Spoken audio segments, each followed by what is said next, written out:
This tutorial is going to show you how to stitch a name directly onto a sweater using stick and stitch stabilizer, yarn and chain stitch. You might have purchased an Elora by Lenore DIY embroidery kit, which will have everything you need to complete your project at home. Start by peeling away the sticky layer.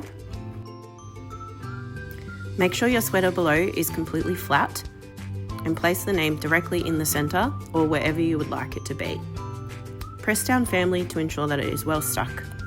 Using your sharp needle and your needle threader, thread your yarn onto your needle. You want to work with about 1/2 metre of length of yarn. Anything longer and you'll really struggle because you'll find that it untwists and tangles and knots as you're stitching. 1/2 metre is the perfect length. Tie a knot in the bottom of your yarn. Start stitching in the same direction as if you were writing the word. So I'll start at the top here. I'm going to chain stitch directly on top of the printing. If you would like a slower, more descriptive way to learn how to do chain stitch, please watch the yarn stitch sampler tutorial chain stitch, and I go through this really slowly, step by step.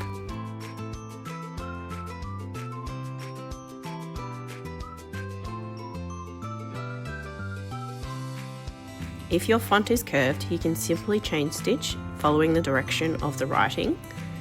If you have sharp corners like this one though, you have to stop the direction of the chain stitch.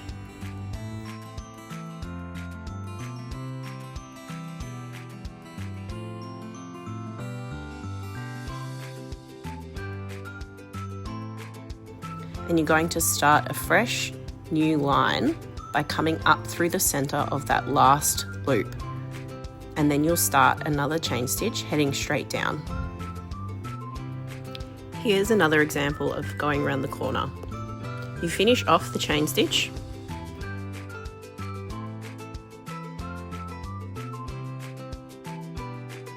Come back up through the center of that loop and start a fresh chain stitch.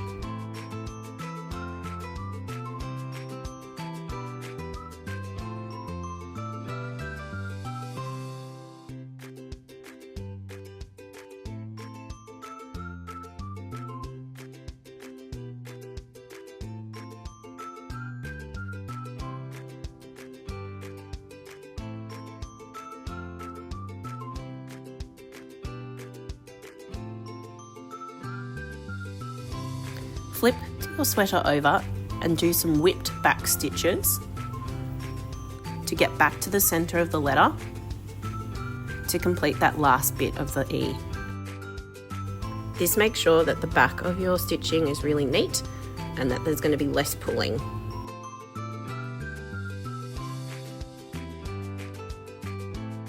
Start a fresh chain stitch in this section here.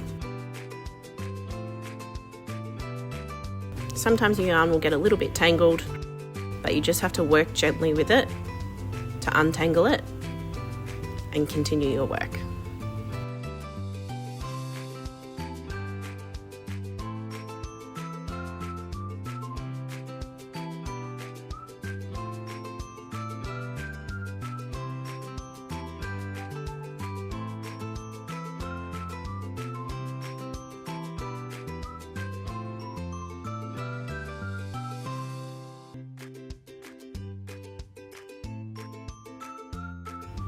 You can move straight onto the next letter and continue your chain stitch.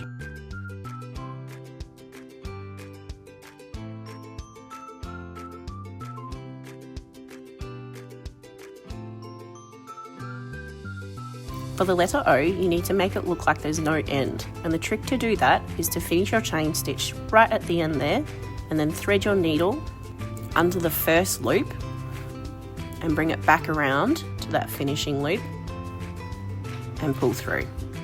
And there you have a seamless finished chain stitch. I don't have enough yarn to finish the next letter, so I'm going to do a whipped back stitch to tie this off, snip it off and get a fresh piece of yarn for the next letters.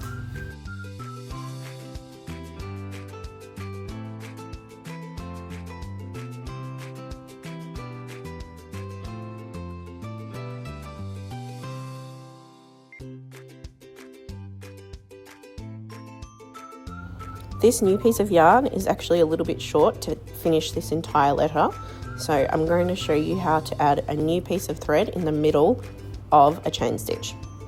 So I've just got this short little piece left here. I'm going to do one loop and pull it through as if I was about to continue the chain stitch. Leave that loop hanging there, but don't come back up through the top. Keep that loop in place with your finger.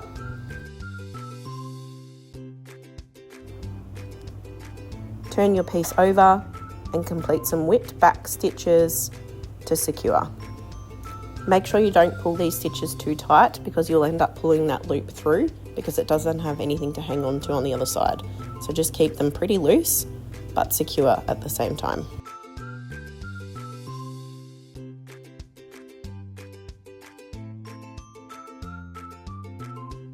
To keep them this secure, I've done a lot more than the average 5 whipped back stitches to tie off, but this should help keep that loop in place. Thread your new piece of yarn onto your needle, tie a knot in the end,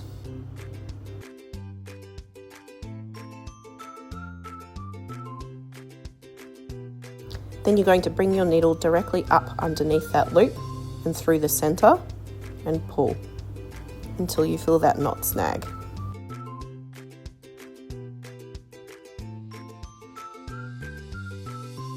Then from there, you just continue your chain stitch as usual.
I've finished all of the chain stitch of the lettering, and the next thing I'll show you is how to wash away this sticky stabilizer. But before you do that, make sure you tie off using your whipped back stitch.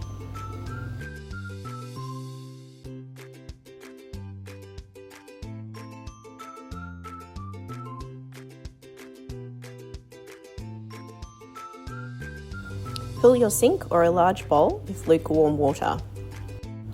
Submerge your garment completely beneath that water and you'll start to see the stabilizer dissolve straight away. Gently rub away that stabilizer as well and leave to soak for a few minutes. Approximately 5 to 10 minutes is fine, but up to 30 is really good. Replace the water and complete the process again. This ensures that all the stabilizer has completely dissolved. The longer you soak and the more you scrub that stabilizer, the better it will wash out. Rinse your garment again, and now you're going to complete a vinegar rinse. This is a really important step to make sure that your yarn does not bleed onto the sweater.